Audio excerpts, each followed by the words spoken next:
పాపము, నష్టము ఎన్నో చేస్తాం మనం.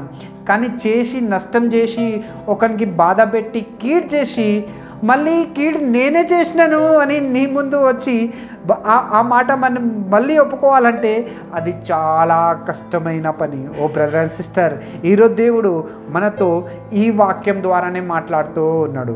మనం కూడా చాలాసార్లు బాగలేదు మనం చాలా సంవత్సరాల నుంచి ప్రార్థన చేస్తున్నాం, ప్రభా నాకు బాగా జరగాల, నాకు స్వస్థత కావాలా. కానీ నాకు స్వస్థత కావాలంటే మనం ఏం చేయాలి? మనం ఒకరి ముందు ఒకరు పోయి ఏం చేయాలంటే మన పాపాలని మనము ఒప్పుకోవాలా. ఓ బ్రదర్, ఓ సిస్టర్, నేను నీకు ఇది నష్టం చేద్దామని అనుకున్నాను, నేను నీకు ఈ నష్టం చేసేసినాను, నిన్ను చూసి నేను కుళ్ళుకున్నాను, నువ్వు ఎదుగుతుంటే నేను చూడలేకపోతున్నాను, నీ మీద కుళ్ళు పెట్టుకున్నాను, నీ మీద కోపం పెట్టుకున్నాను, నీ గురించి వేరేళ్ళ ఇంట్లోకి పోయి ఎన్నో మాటలు నేను నీ గురించి మాట్లాడినాను, నన్ను క్షమించు అని ఈ మాట చెప్పడము చాలా కష్టమైన పని. ఎవరికైతే మనం నష్టం చేస్తామో వాళ్ళ ముందు పోయి ఒప్పుకోవడము ఇది ఇంపాసిబుల్, చాలా కష్టమైన పని. ఓ బ్రదర్ అండ్ సిస్టర్, ఈరోజు దేవుడు ఈ కష్టమైన పనినే దేవుడు మనల్ని చేయమంటున్నాడు. మన ప్రార్థన దేవుని సన్నిధికి చేరాలంటే, దేవుడు మన ప్రార్థనని వినాలంటే, దేవుడు మన ప్రార్థనని జవాబు ఇవ్వాలంటే, స్వస్థత మనకు కావాలంటే వాక్యం మనకి చెప్తుంది.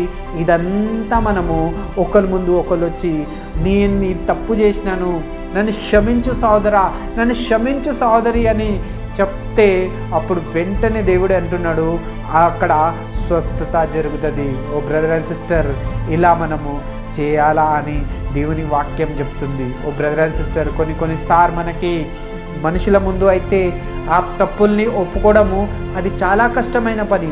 కానీ కొన్నిసార్లు ఎలా ఉంటుంది అంటే మనం ఒకరికి నష్టం చేసినాం, కష్టపెట్టినాము, వాళ్ళని బద్నాం చేసినాము, అది ఇది చేసినాము అంటే దేవుని సన్నిధిలో కూడా కూర్చొని ప్రభా నన్ను క్షమించు, నేను ఆ వ్యక్తి గురించి అలా ఆలోచించినాను, ఆ వ్యక్తికి నష్టం చేద్దామని అనుకున్నాను, ఆ వ్యక్తి గురించి నేను ఎన్నో మాటలు పలికినాను నా నోటితోటి, నన్ను క్షమించు ప్రభా అని కూడా కొంతమంది ఒప్పుకోరు. ఓ బ్రదర్ అండ్ సిస్టర్, ఈరోజు దేవుడు ఈ వాక్యంతో మనతో మాట్లాడుతూ ఉన్నాడు. ఒకవేళ నువ్వు కూడా బాగలేదా, నీ గురించి ఎంతోమంది ప్రార్థన చేస్తున్నారా, నువ్వు స్వస్థత పొందుకుంటలేవా, అయితే దేవుడు ఈరోజు ఈ వాక్యంతో మాట్లాడుతున్నాడు. 5వ అధ్యాయం 16 ఏముంది అంటే ఒకరి ముందు పోయి ఒకరు ఏం చేయాలంట, మన పాపాలని ఒప్పుకోవాలా. నేను తప్పు చేసినాను, నష్టం చేసినాను, మీకు నన్ను దయచేసి క్షమించండి. రెండోది, మనం దేవుని ముందు మోకరించి ప్రార్థన చేసుకోవాలా. ప్రభా నన్ను క్షమించు, నేను ఆ వ్యక్తికి అలా చేసినాను, అలా కీడు చేద్దాం అనుకున్నాను, నన్ను క్షమించు.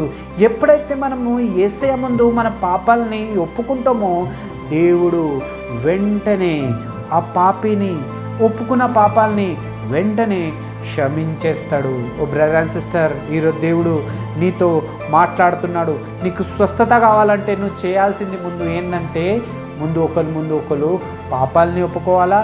రెండోది, దేవుని ముందు కూడా ఒప్పుకోవాలా. ఓ బ్రదర్ అండ్ సిస్టర్, రెండోది దేవుడు ఏం మాట్లాడుతున్నాడంటే మనం ఒకరి గురించి ఒకరు ఏం చేయాలంట, ప్రార్థన కలిగి ఉండాలి. ప్రార్థన చేస్తాం. మనం ఎవరి కోసం చేస్తాం?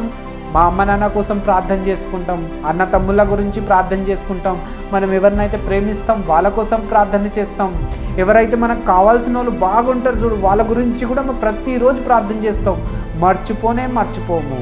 ఓ బ్రదర్ అండ్ సిస్టర్, చాలా మంచిది అలా ప్రార్థన చేయండి. కానీ నీకు నష్టం చేసిన వాళ్ళ గురించి ఎప్పుడైనా ప్రార్థన చేసినామా? నీకు కీడు చేసిన వాళ్ళ గురించి ఎప్పుడైనా ప్రార్థన చేసినామా? నీకు బద్నాం చేసిన వాళ్ళ గురించి ఎప్పుడైనా ప్రార్థన చేసినామా?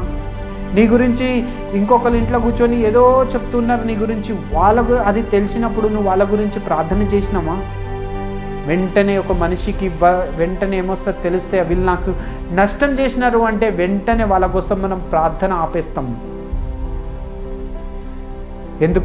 ఎందుకంటే నాకు ఆ వ్యక్తి నచ్చాడు. అప్పుడు దేవుడు ఈరోజు ఈ వాక్యంతో మనతో మాట్లాడుతున్నాడు. మనం ఒకరి కోసం ఒకరు ప్రార్థన చేసుకోవాలా. ఒకరి కోసం ఒకళ్ళు అంటే మనకి ఇష్టమైన వాళ్ళ గురించి ప్రార్థన కాదు, మనకి ఇష్టం లేరు, మనకి నష్టం చేసిన వాళ్ళు, మనల్ని బాధ పెట్టిన వాళ్ళు, మనల్ని బద్నాం చేసిన వాళ్ళు, మన గురించి రకరకాలుగా మాట్లాడిన వాళ్ళ గురించి కూడా మనం ఏం చేయాలా? ప్రార్థన చేయాలా. ఓ బ్రదర్ అండ్ సిస్టర్, ఎప్పుడైతే ఈ పనిని మనం చేస్తామో దేవుడు మన ప్రార్థనని వింటాడు, దేవుడు మన ప్రార్థనకి జవాబిస్తాడు. వెంటనే స్వస్థత కూడా జరుగుతుంది. స్వస్థతతో పాటు మనం ఏదైతే పాపాలు అయితే వ్యక్తి చేసి ఉంటాడో అది కూడా క్షమించబడతాయి. ఎప్పుడైతే దేవుని వాక్యం అనుసారంగా మనము చేస్తాం. దేవుడు ఈరోజు ఈ వాక్యంతో మనతో మాట్లాడుతూ ఉన్నాడు.